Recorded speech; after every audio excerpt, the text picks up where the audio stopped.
I'm Cam, and this is a video series that I'm doing about my upcoming surgery. The BRCA2 mutation is leading me to get a prophylactic, nipple-sparing, bilateral double mastectomy with immediate deep flap reconstruction. I think I got all those words right, so huzzah for me. Essentially, as I've been navigating my way through this journey for the last 10 years, I found it invaluable when people have taken the time to share their experience, and I feel like I want to repay that in kind. So, here it is. The surgery is a type of reconstructive surgery. It is a double mastectomy, and then the immediate deep flap reconstruction means that they're taking an incision from hip to hip and taking all of the tissues from your abdomen and recreating a living, breathing breast out of the tissues in your abdomen. They take a bit of rib from here and attach all of those tissues to blood vessels, and so it's something that is like a lifelong thing that doesn't involve any kind of foreign objects. It's just all your own body. The nitty-gritty is it's an 11 to 12 hour long surgery where you're under with multiple surgeons.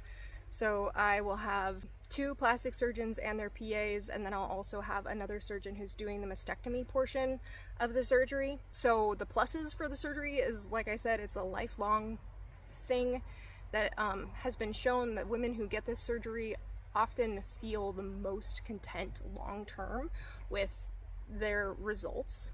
And I'm young, I'm 35, you know what I mean? So I've hopefully got a long life to live. The minuses is it's not a low-risk surgery. There are times when one or both flaps can fail, and that will happen in the course of your first days at the hospital. So there's a 4-day long hospital stay where they are monitoring to make sure that all of the blood is flowing, etc., etc.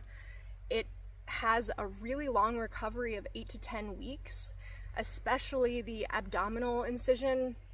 It is a major surgery. First, to give my story, I want to thread the needle of giving enough personal details that people who are dealing with this might be able to resonate and find themselves within this story. So this is my abridged, slightly personal, honest story. So I found out that I had the BRCA2 mutation when I was 25 years old. I had just finished hiking AT, and I had heard months prior that people in my family were starting to test positive for this genetic mutation.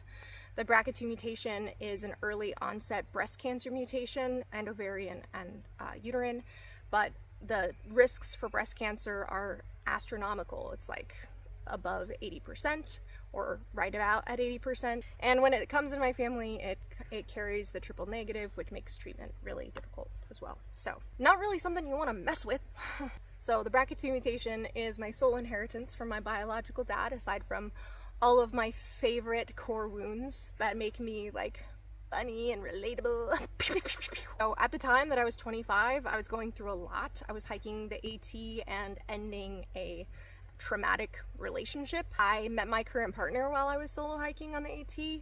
During that time, I was spending a glorious amount of time rediscovering who I was in my mid-20s. Because of all of the obvious reasons, we were interested in taking it slow, and also, you know, had spent months hiking together, which is its own little time away from time. And we discovered that there's not a lot of natural friction points in our personalities. We just kind of make sense. After the trail, he moved to Portland to be closer to me, and circumstances and external things happened that it just makes sense for us to move in together. He was with me at my appointment where I found out that I had the mutation, and pretty much right away it became clear to me that my ground time was over. So up until that point, I'd been doing, you know, the open relationship, polyamory, like a good millennial living in Portland. Being a mother is something that felt really important to me.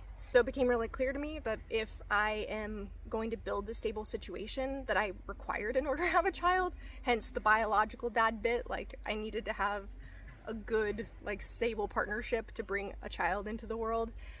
I didn't have any more time, a little bit earlier than someone not in my position would feel the need to do.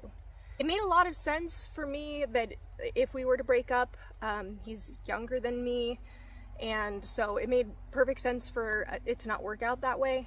We ended up taking another 2 years to decide whether or not we were ready to commit to that part of our relationship.